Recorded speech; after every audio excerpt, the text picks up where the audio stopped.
The following program was made possible by the generosity of those who have determined to hold fast to the true Roman Catholic religion, as expounded by the Roman Catholic Church before the disasters of Vatican II and the so-called New Mass. Hello and welcome to What Catholics Believe. I'm your host, Thomas Nagley, and with me tonight is Father William Jenkins from the Society of St. Pius V. He's also the pastor of Immaculate Conception Church right here in Norwood, Ohio. Hello, Father. Hello, Tom. Good to see you this evening. You too, Father. It's good to be back after our 2-week hiatus while you had the opportunity to hang out with Francis in Rome. So, thank you. Thank you for that. I must say, though, I did not. Okay, fair enough. No, we took a number of our students over there to Rome on a pilgrimage. And while we were there, we were praying for all of you. Good. All folks back home. And for the church. And saw some wonderful things, went to the excavations, the Scavi under St. Peter's, to the tomb of St. Peter himself, and to the patriarchal basilicas, and so many other things. So I think it was a good trip. Good. I'm just glad to be back. Mm-hmm. I actually had a wedding in Rome, for which we were not allowed to use any of the churches, which is ironic, because about 8 months ago, Francis told one of his own priests that, in his estimation, the vast majority of their own marriages are invalid. So it seems strange that they would not allow any of the churches in Rome to be used for a valid marriage. Marriage that would be certainly valid. But in any case, the marriage did take place, in any case, thank goodness. So we'll be praying for the newly married, right? That they have a blessed married life. And I'd like to take the opportunity, while I'm thinking of it, Tom, to mention that we do have retreats for men and ladies coming up. June 13th, right here in the Cincinnati area, we have the retreat for the ladies beginning, and June 20th, we have the retreat for the gentlemen beginning. And also we have the summer camp for youngsters. The boys' camp begins mid-July, and the girls' camp begins about 10 days later. So if anybody's interested in any of these, they should let us know. Yeah. We'll direct them where they need to go. Right. Okay. But we're back safely and soundly, and we're very grateful to God for giving us the travel to Rome to see what the modernists have not yet destroyed. That's right.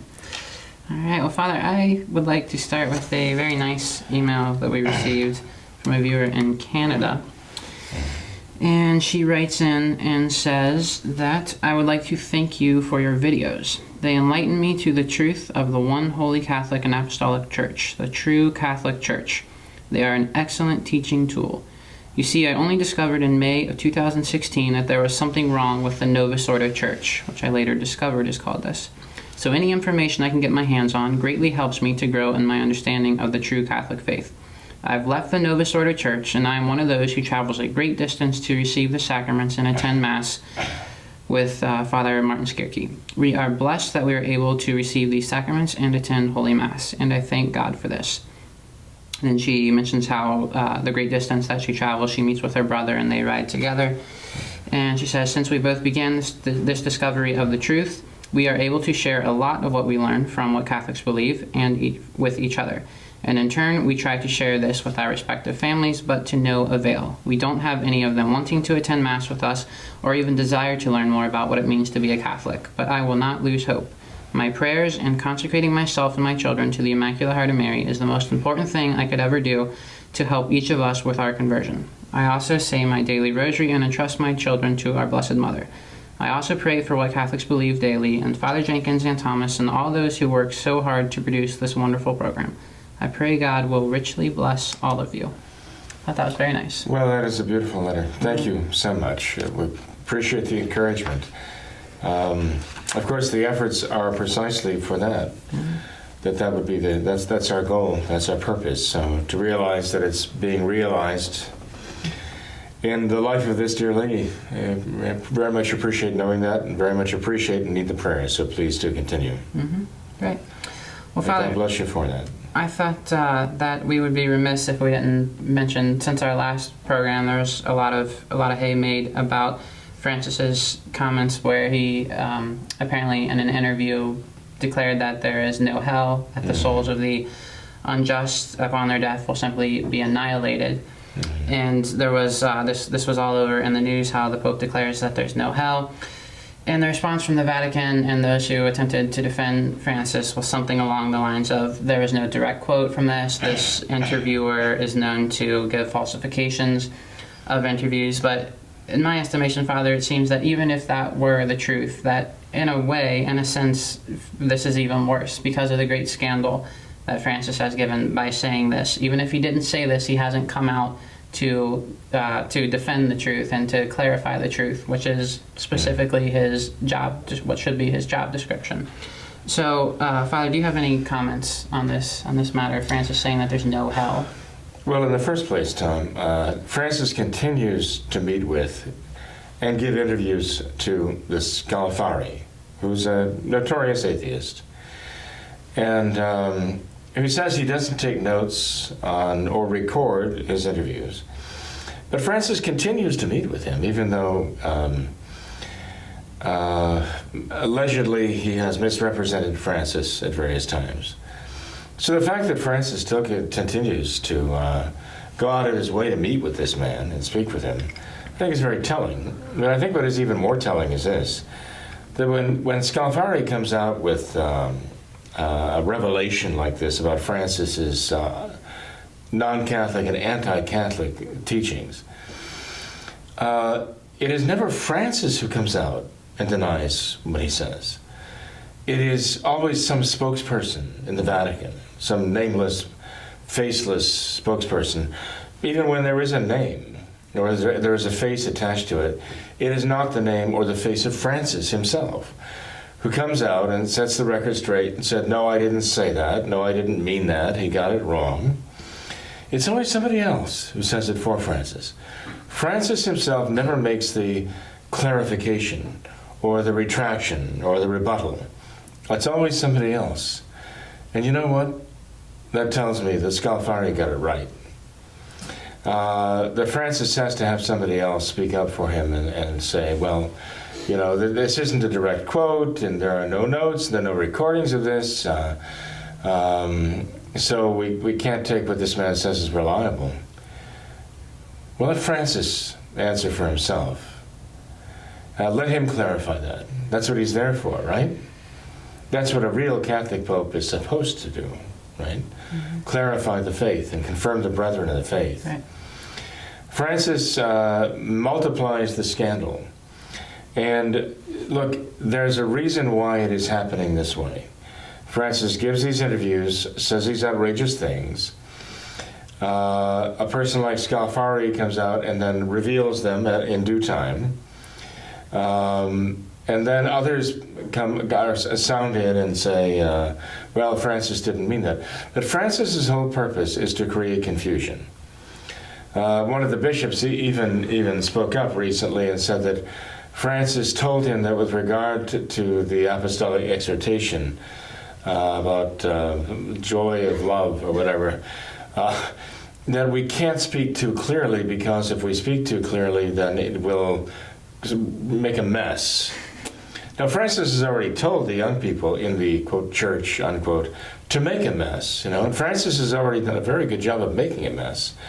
But here he, according to this bishop now, if we can trust what the bishop is saying, that Francis advised him not to speak too clearly about the matter of giving their communion wafer to, divorced, remarried, living in adultery people, because it'll create too much of a mess. So we have to let it go and let people interpret it for themselves. This is what modernists do. Francis is the quintessence of modernism. And so we certainly can expect that what the bishop is saying is true, that this is Francis's modus operandi, this is his tactic, this is his strategy, to make such a mess of the faith that no one even knows or cares anymore. It is becoming that way with the papacy. Francis is making the papacy a kind of running joke.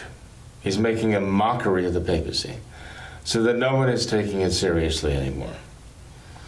The conservatives in the Novus Ordo, who are so determined to somehow spin whatever he says or is alleged to have said in some Catholic sense, or explain it away, minimize it or whatever, excuse it.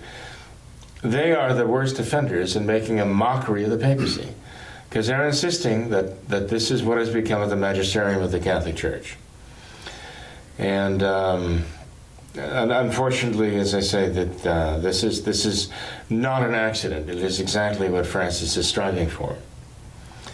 So I'm convinced, of course, that Francis does not believe in hell. That he believes that the souls of the unjust are annihilated in the end. In fact, he's already said this before. This was already reported before Scalfari even mentioned it. Right. This was reported way back in October of I'm sorry, I'm not thinking that far back, of 2017. So Scalfari made a point of it just, maybe a month ago. But it was already on the table back then. There just wasn't this great reaction. Why? I don't know. Now Scalfari comes out with it, and there's a great reaction about it, precipitating the response from the Vatican, but not from Francis. Just recently, I understand, I just found out that Francis was meeting in the Church of St. Paul of the Cross in Rome, and he saw a little boy weeping, and he asked the little boy to come to him and ask what he was weeping about. The little boy said that his father had just passed away, and his father was an atheist. His father wasn't baptized, but his father had his children baptized. And so the little boy was concerned about his father's whereabouts. And so I understand, this is what I'm told, and I have reason to believe that it is true, that Francis told the little boy that his father's with God, meaning in heaven. That Francis even opened it up to the audience present there and said, well, what do you think? Is our God a merciful God? Would he abandon someone who had his children baptized? Even if he wasn't baptized and he didn't believe in God, do you think God would still let him into heaven? And I understand by popular acclamation, the man was canonized at that very moment by the people who all came out with the fact that, of course, God would take such a man to heaven. Now, if this is the case, again, Francis is making complete mockery of the Catholic faith. And he's inducing the people who follow him, his followers, to make a mockery of the Catholic faith too. He's making a mockery of the faith. He's making a mockery of the church. He's making a mockery of the papacy. He's making a mockery of Christ, who spoke of hell as an everlasting place of punishment about 64 times in the course of the Gospels. So Francis is making a mockery of everything we believe in, everything we hope for, everything we love, our Catholic faith. So I'd say there's no doubt that Francis not only doubts the existence of hell, but he out and out denies it. Mm-hmm. And Father, another interesting aspect of this is how this whole case, it manifests this pervasive misunderstanding of the office of the papacy, where as if it were so simple as Francis declares there's no hell, and all of a sudden there's no hell. Mm. If perhaps his successor declares again there is a hell, suddenly hell reappears. And I remember when Benedict was first elected, how there was a lot of talk of, he's a more liberal pope. Do you think that he will approve contraception and birth control, and the church will finally accept this as being morally acceptable? And I just remember thinking how silly this is. The pope can't decide truth and untruth. He can't, if the pope declares all of a sudden birth control is okay, it's acceptable, that doesn't change right and wrong. And there's just this there's a mentality coming that whoever happens to be living in the Vatican, wearing the right white habit, and that he makes up the faith as he goes along. It reminds you almost of the time of the accession of Protestantism, with the expression cuius regio eos religio, whose region of government, well, his religion should prevail there, right? So if you have a Protestant duke, then everybody in his duchy should be Protestant, right? If you have a Catholic over here in this province, then everybody there, they just would have to follow the Catholic religion. And so, but now we've got it so that whoever is elected or chosen as the Pope of the Novus Ordo gets to make up the religion make it according to his own whim. And he's creating God according to his own image and likeness. He's recreating Christ according to his own image and likeness. He's recreating the Catholic religion and faith according to his own notions of what he would like it to be. So what you're voicing there, Tom, is exactly, again, what modernism is all about. And again, it is not the Catholic papacy. Francis does not even believe in the Catholic papacy. He's proven that. Because he seems to he clearly sees the papacy as merely a soapbox for him to pronounce his own theories, as though they were matters of faith. His own lack of faith. What the modernists want to do is they want to simply extract from the Catholic religion all of the Catholic faith. They want to render the Catholic religion like a hollowed-out shell of itself by simply excising from it the Catholic faith and throwing it away. And Francis is doing a marvelous job of that. Yeah. Well, Father, we have an email that follows nicely with this. It's from a self-identified confused Catholic. And he says that I agree with Father Jenkins that a Catholic cannot say that Francis is not the Pope. But I cannot see how he can be the Pope, considering his heretical statements that contradict traditional Catholic teaching and doctrines and pre-Vatican II popes, especially the doctrine of modernism, which Pius X clearly defined in Pascendi. Well, what this gentleman is saying here is exactly what Monsignor Marceau told me 70 years ago. Monsignor Marceau, God rest his soul, said, I'm not saying he's not the Pope, but I don't see how he can be the Pope. So this is the dilemma that we're being offered here, right? Mm-hmm. There are those who are dogmatic sedevacantists who pretend they have the authority to pronounce definitively for everybody in the world on this subject, and they don't have that authority, okay?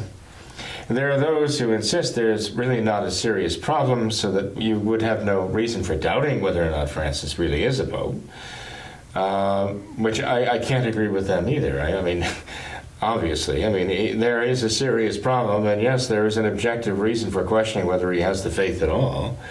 In fact, I think it's very clear he doesn't have the faith, But the problem is that both sides of this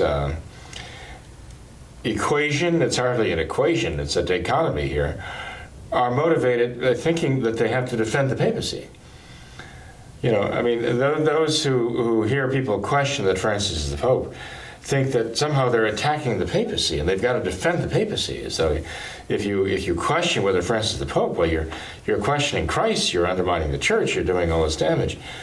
But they don't realize that by insisting that Francis is the Pope, must be the Pope, the whole Pope and nothing but the Pope, and you can't question it, they're the ones who are undermining the papacy. Because they're saying a Pope can do these things and it doesn't matter, really, ultimately, in the end.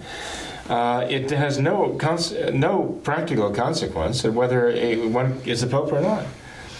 Well, that's not what the Church taught. The Church actually taught that a Pope could lose the papacy. If he had it, he could lose it. And in here, there's even the question of whether Francis ever had the papacy or not.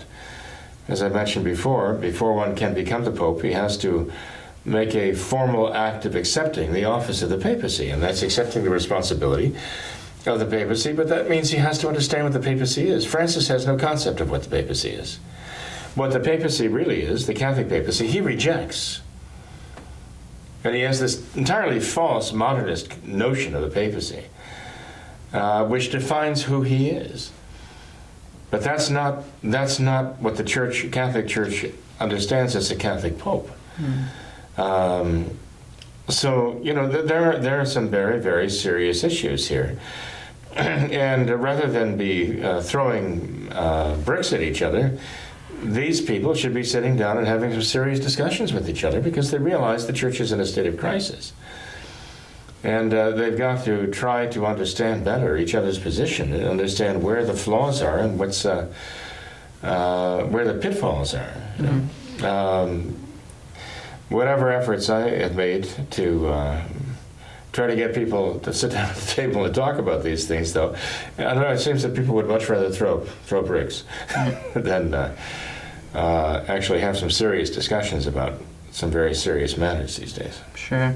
Well, Father, this same viewer, he says that he was actually baptized into the pre-Vatican II traditional church, and he wavered in and out of the Novus Ordo. But he has been listening to what Catholics believe now, and he believes that yourself and the Society of St. Pius V is professing the true Catholic faith before the disaster of Vatican II. But he says there's no chapels accessible for him in his area, and so he has been attending the SSPX Resistance, I believe, and he says how some of these priests, they still recognize and pray in union with Francis in the Mass, because they believe that it is not possible to have the Catholic faith by not rejecting Francis as the Pope, and that a person places himself outside the Church and is in schism, thereby he cannot be saved. The priest says that if a person denies even one dogma of the Church, such as recognizing the Pope as the successor of St. Peter, that person cannot be a Catholic. He is separated from the Church founded by Christ and is in danger of losing his soul. So this viewer seems to be very confused about what he should do. If he's following now this SSPX Resistance, it seems that they still believe that Francis is the Pope. Well, he's exposed a flaw, a serious flaw in their thinking, as though it's a dogma of faith that Francis is a Pope. Not a dogma of faith. As I say, there are some very serious problems with thinking that. But those who actually are not convinced he is the Pope, because they believe there are reasons why he's not, reasons that the Church would consider to be considerable objective reasons that would disqualify a person from the papacy. You've got the other side of the coin, and that is following a false pope is also a matter of schism. And what if they're following a false pope? Well, the problem here is there's so much confusion that you can't really accuse somebody of schism for thinking that Francis is a pope, as long as that person is trying to follow the traditional Catholic faith.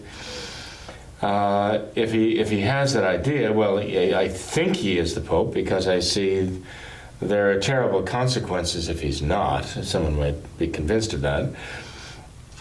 But you can't accuse someone of being schismatic unless he's following the schismatic religion.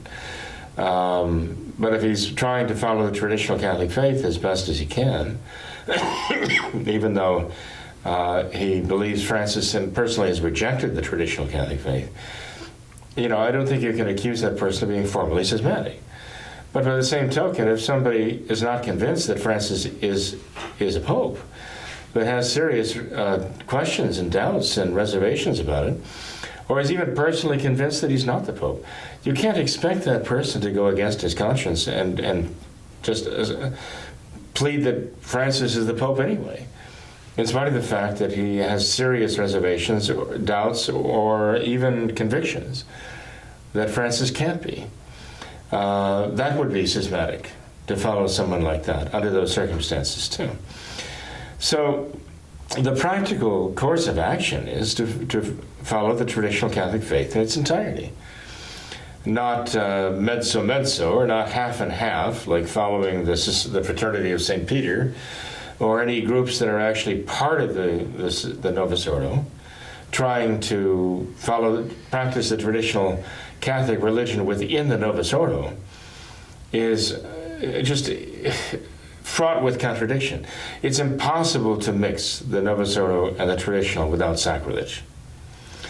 So the practical result of this is that, and the practical solution is that we just have to follow the traditional Catholic faith in its entirety. And when it comes to the question of Francis, again, that is not something we have to answer in order to know what is the right thing to do right now. and that is always and everywhere to follow the traditional Catholic faith entirely and reject the Novus Ordo in its entirety. Mm-hmm.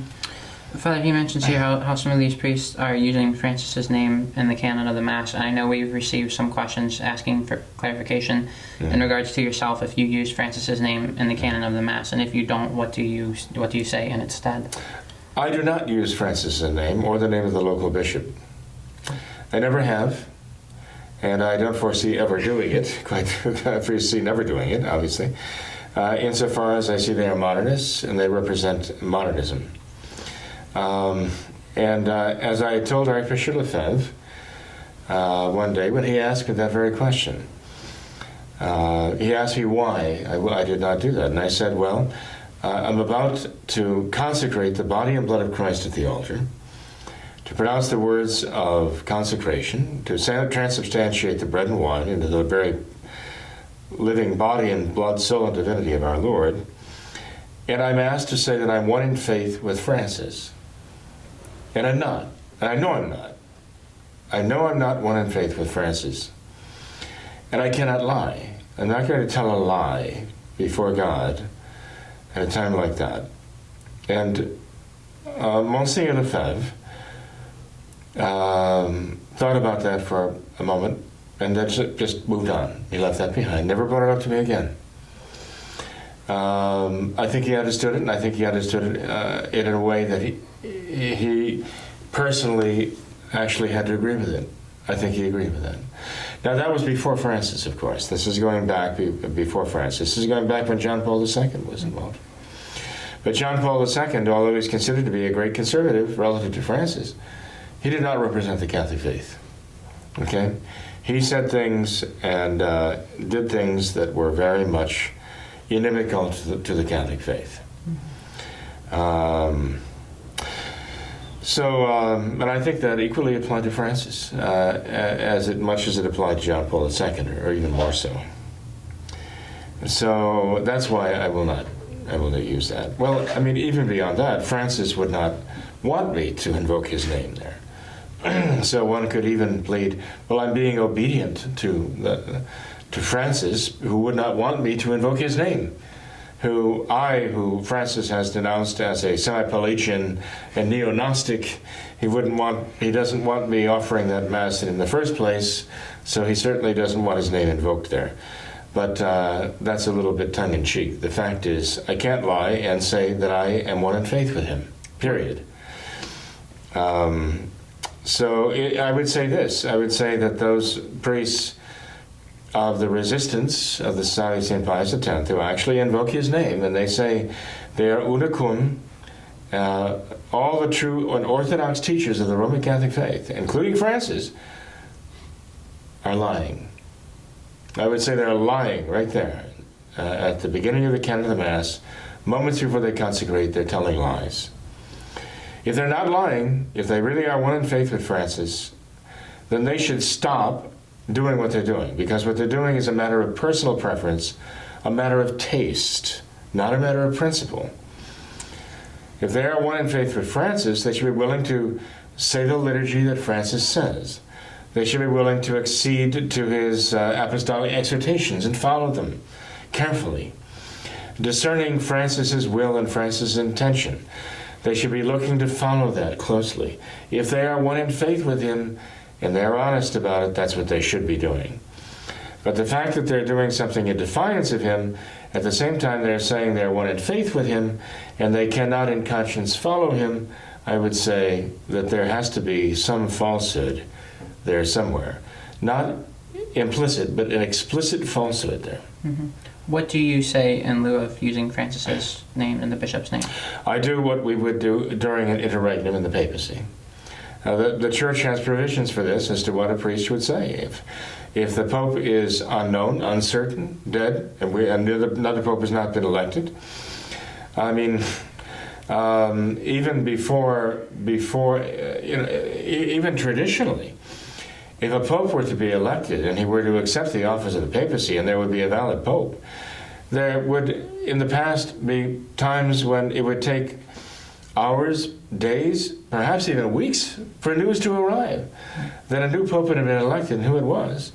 And what the priests continued to do all during that time throughout the world, because of the uncertainty of the situation, was simply say that the priest is one in faith with all true and orthodox teachers of the Roman Catholic faith. And that's what he would say. He wouldn't mention any names. And that's exactly what I say, because that's exactly what my intention is, to be completely in communion with all those who truly teach the Roman Catholic, believe and teach the Roman Catholic faith. Mm-hmm. Father, I remember on this program several years ago, you were talking about this same matter of how you're not one in faith with Francis. Mm-hmm. And I remember you saying that you could not, in good conscience, give Holy Communion to Francis. And you said if Francis came to your church and to receive Holy Communion, you would rather die than give the Blessed Sacrament to Francis. Mm-hmm. And I just remember thinking how incredible it is to hear that. Just this just clearly defined truth. Right there, and that's just so you don't. It would be sacrilege, it would be blasphemous, and it would be scandalous. You don't get that anywhere else, though. It seems other than true traditionalists, and I think that is that's perhaps the one clarifying thing that enables someone to distinguish between a true traditionalist and these kind of semi. Well, Tom, it amazes me. I mean, you're right. I'm sorry to say, you're right, but those who are in communion with Francis are in communion with Lutherans, because Francis is in communion with Lutherans. That's a good point. Right? They are in union with Protestants in general, right? They are in communion with actually non-Catholic sects that have been dubbed false religions by the Catholic Church for centuries and centuries. And to have a priest say, "I'm a traditional priest, and I'm in communion with Francis," and to say, "But I'm not in communion with Lutheranism," they're not facing reality. Yes, they are in communion with Lutheranism. Dichotomy. And I won't give communion to those who are living in open adultery. But Francis is allowing that, and is winking at it, and is encouraging it, actually. And his bishops are, in many places, openly doing that. And so, yes, they are. They're in communion with that. They're in communion with all of it. Mm-hmm. Yeah, it's a contradiction. But you see, all of this goes to undermine the Catholic faith. What these so-called traditional priests are doing is undermining the true faith. They're enemies of the true faith. And they're making a mockery of the papacy also by what they're doing. Yep. Well, Father, another question here concerning Francis. This viewer asks if you could please discuss Francis's intent to implement an oath of loyalty and a new ecumenical mass, and how the oath against modernism of St. Pius X was usurped concerning church discipline and papal governance. Well, the oath against modernism was suppressed. It was instituted in 1910 by Pope St. Pius X, and it was completely suppressed ultimately by Paul VI in the mid-1960s. Paul VI said it was no longer necessary. Of course, Paul VI had already violated the oath that he'd taken numerous times, actually. He must have taken that oath 4 or 5 times in the course of his own clerical life. And all of those who went with the Novus Ordo had to do that. They had to violate that oath against modernism. So Paul VI simply suppressed it, did away with it entirely. So it makes sense that Francis would require some kind of oath of loyalty, because he is a totalitarian. He's a despot. He's a tyrant. Okay? All progressive leftists are tyrants at heart. They don't believe in any liberty whatsoever. And they insist that everyone has to agree with them on all points. If they don't, they're denounced as Neo-Pelagians and Neo-Gnostics, right? As Francis has repeatedly attacked all traditional Catholics, even in his latest apostolic exhortation, Exultate Gaudete, or whatever it is, Gaudete et Exultate, I'm sorry, in which he goes off on this discordant rhapsody attacking Neo-Pelagianism and Neo-Gnosticism. But he's already made clear that he considers the traditional Catholics to be that. whereas he himself is actually guilty of it. Again, something typical of modernism, that they brand others with the very thing that they themselves are guilty of. Even when they're talking about this atheist gentleman being saved and going to heaven, this is just echoing what Francis said before, that atheists who have good hearts can be saved. They mean well, right? And this ruffled some feathers earlier on. The fact that he says it now, I don't know that anyone will bat an eye, because they hear it enough and they kind of get used to it after a while. And it just doesn't count anymore for them. A lot of people in the Novus Ordo are at that point where they're just totally checked out. And that is the faith, you know. That part of those neurons have died long ago. The matters of faith. So, but the idea that, you know, your good intentions are the road to heaven is paved with good intentions. That's Pelagianism. But that's what Francis is saying here. So he's actually the Pelagian among us, not those he wants to brand as Pelagians, the traditional Catholics. They certainly are not Pelagians, and they're not Gnostics. Francis also, I think, would qualify as a Gnostic because he seems to have this sort of like this secret knowledge that he is now bringing to the church that the church never really knew before.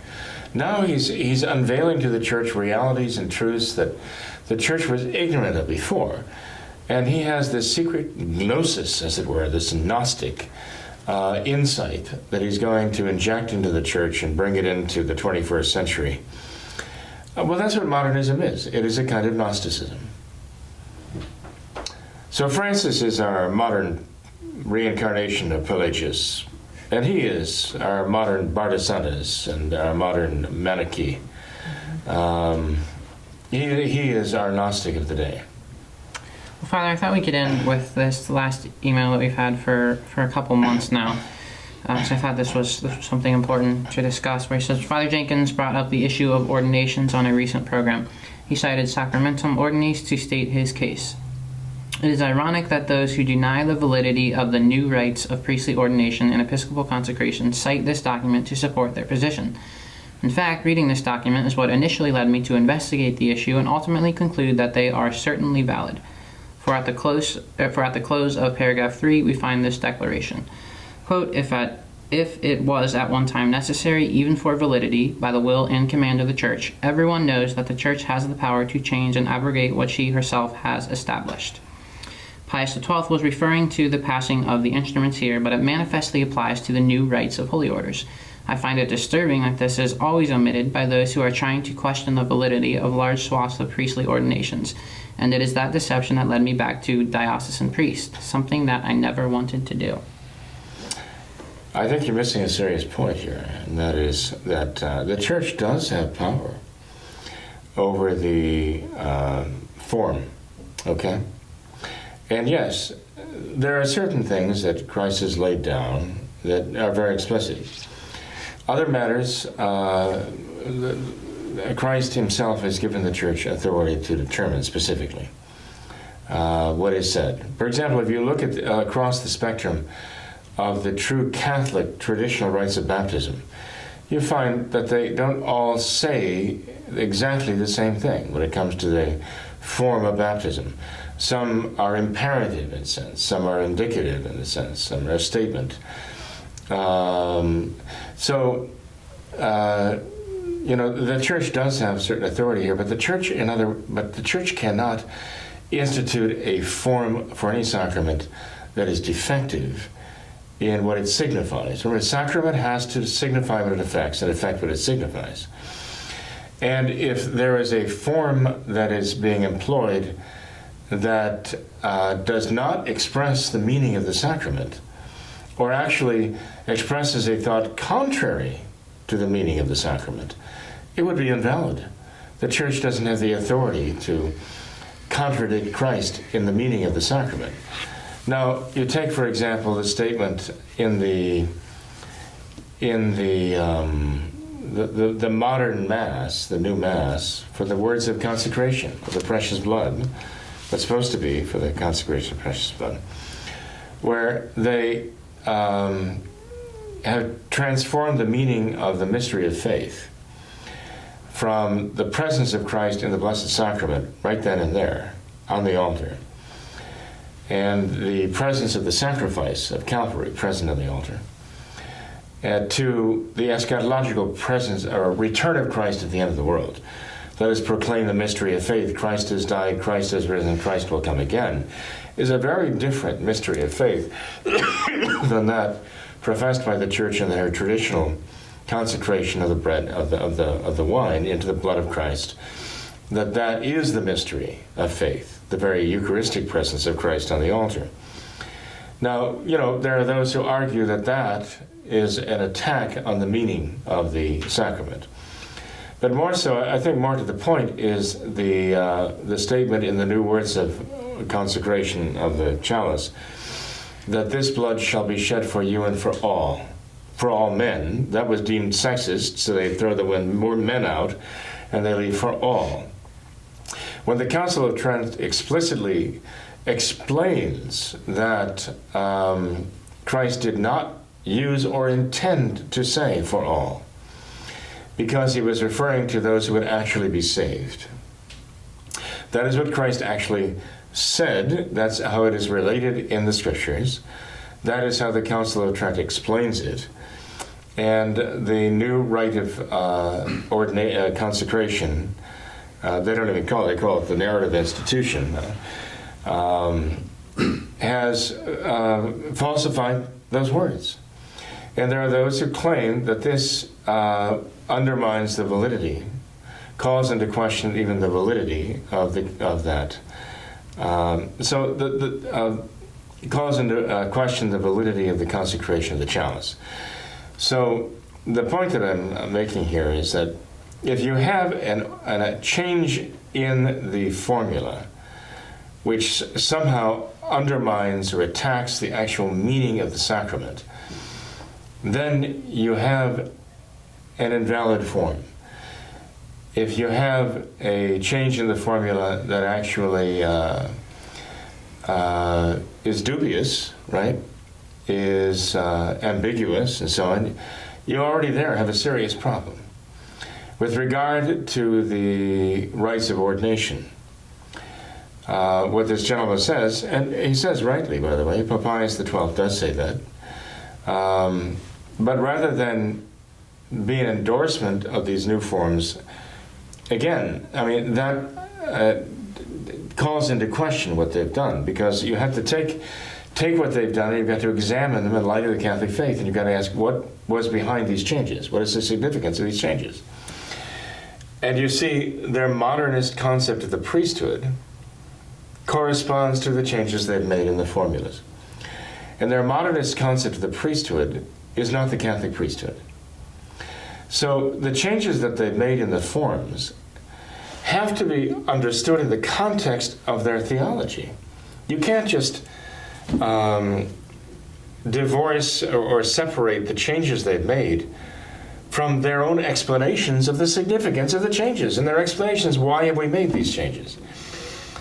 If they tell you that we've made these changes to give you an idea of the priesthood, which is incorporating now the priesthood of the people more and more, and which gets away from clericalism, and which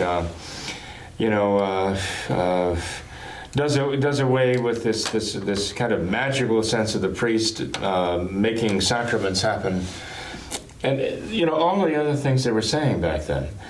When they made the changes, and you try to take these changes out of the context in which they were made, and the explanation that was given for the motivation behind those changes, you're not facing reality. You're looking at something that is really divorced from that does not have the significance that the changers, the ones who made the changes, actually gave those changes in the beginning. And this is part of the problem that we have now. We have this entire generation that has grown up with the indult Mass. They don't remember the time when there was the 20-year period when they were trying to completely eradicate entirely the traditional Mass and not allow it anywhere, so that in the hopes that it would be entirely forgotten. So I would suggest to this gentleman, look, if you want to understand the significance of the changes they made to the forms of these sacraments, if you want to understand how they must be understood, go back to the writings of those who actually were behind those changes. Go back to the writings of the modernists who precipitated those changes, who orchestrated those changes, and see how they interpreted them, and ask yourself, is their intention in making those changes, is what they were trying to say by these changes, is that really the Catholic sense of what the true priesthood is? And I think you'd have to come to the conclusion that absolutely not, it was not. Mm-hmm. As an example, just one minor example, okay? In the new rite of ordination to the priesthood, okay, they've changed the form. Now, they've changed things back and forth a number of times, okay? So where they stand right now, I'd have to go and check where they stand right now. But I can tell you this, when the new rite of ordination first came out, they made a slight change, okay? A change so slight that you might say it's totally insignificant. They changed an accusative case to an ablative case. The significance of it is very great, though, because we're asking the Holy Ghost here to actually insert into the soul of a person a character of the priesthood, and we're asking the Holy Ghost to give to that person the power of the priesthood, the power of offering sacrifice, the power of forgiving sins, and so on, okay? But the Catholic understanding, it is something that happens to the individual and even affects his very soul. It's not just something superficial. It's not just that he puts a collar on one day and that makes him a priest. He's not like a Protestant minister who just puts on a robe, shows up, gives a sermon on Sundays, then goes off to his job running an elevator in some downtown Manhattan office building. He becomes a priest. Body and soul, as it were, And there's a world of difference between that and a Protestant minister. Protestants reject priesthood. They reject the idea of the priesthood. The priest is the representative of Christ, and the minister is the representative of the people. So when you take that and you say, now we're talking about the priesthood, the power of the priesthood, being not given into the person, but being put upon him, which is the significance of the difference, the change in case there in Latin. You're talking about something now that is something like he's vested with this. He's basically clothed in this. It's superficially applied to him. It doesn't actually go into him. And the world difference here is the difference between a Catholic priest and a Protestant minister. Now, does one have to interpret it this way? One can argue back and forth, okay, the significance of this, what does this really mean deep down? But when you look at the arguments of those who made the change, then you find that that's exactly what they were intending, to give you that understanding of a priesthood, that you kind of put on, take off, change shirts, whatever. They're really heading in the direction of a Protestant ministry. This is something that this gentleman is missing here. But something else he's missing, which is extremely important, is, as Pope Leo XIII said, you have to understand even the formula itself, the essential form, in the context of the whole rite. I mean, the context of the rite determines the meaning of the words of the form. If you have the surrounding rite and the prayers of the surrounding rite that describe something that is contrary to the Catholic priesthood, no matter what the formula is, you're vitiating that. Pope Leo XIII said that, even about Anglican orders, that even if they used the traditional form, it wouldn't have the same meaning in the context of their Anglican rite. Because their Anglican rite and the prayers surrounding it deny the existence of the real priesthood. So this gentleman can say what he wants, but he's ignoring the fact that even if you had the traditional formula exactly as it was given by Pope Pius XII and left that untouched, in the context of the new rite of ordination, where you no longer have the words spoken by the bishop to the man, the candidate, touching the chalice and touching the paten with the host, the bishop saying, receive the power to offer sacrifice for the living and the dead. Well, we know what that is. It's stated in the offertory of the traditional Mass. When the priest is elevating the host, he says he's offering this oblation, this holy oblation for himself, for all those present, for all faithful Christians, living and dead. That's what he says in the offertory. At the ordination Mass, when he was ordained, he was told by the bishop, receive the power to offer sacrifice for the living and for the dead. The Novus Ordo took that out. It's gone. Have they stuck it back in at some time without my knowing it? I don't know. But it wasn't there when they came out with the new rite. And the words of the bishop to the candidate to be a priest, receive the power to forgive sins. Gone. They're not there. That absence is not a mere oversight. It was deliberately removed. So I'm sorry, this gentleman is on the wrong track. He's overlooking something very important. It is true the Church does have a certain power over the formula that is used in conferring the sacraments, notably the sacrament of ordination to the priesthood. But if you have the modernists involved in making those changes, and they change not only the formula, but they change all the surrounding prayers, eliminating the things that are specifically Catholic, and doing so deliberately with malice aforethought, well, that certainly does call into question the validity of the ordinations. And that cannot be simply dismissed by saying, well, the Church has the right to change this and the authority to change it, so it doesn't count. There's a lot more involved than this gentleman has really begun to think about. But I encourage him to begin to think about it and really do more research, go beyond where he is, because he hasn't come to the conclusion. He just started examining this question. Yep. Well, Father, I think we could end with that. We've gone through a lot tonight. I know you've got a busy schedule ahead of you, so I'd like to thank you. Thank you for being here. It's good to have you back. Well, thank you. It's good to be back, and I do thank God for all the graces we give. When we take our students over there, we go not as a class trip or vacation. It's actually a pilgrimage.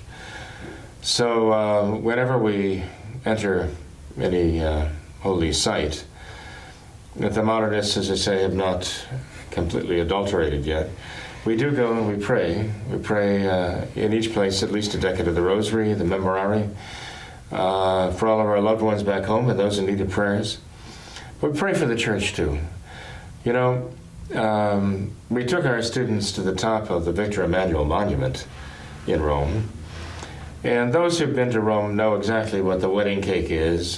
Sometimes they derisively call it the dentures and the typewriter, but the wedding cake seems to have caught on. Actually, right in the heart of old Rome, the old city, there's this monument to masonry.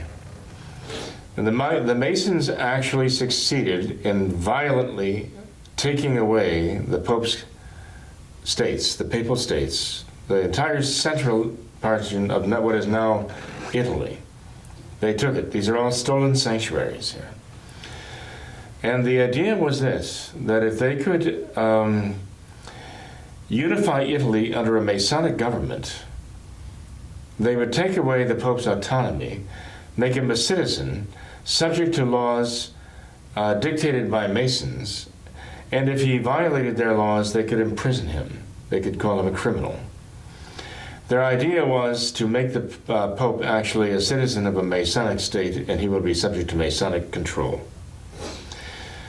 Well, the Pope fled to the Vatican and became a prisoner of the Vatican.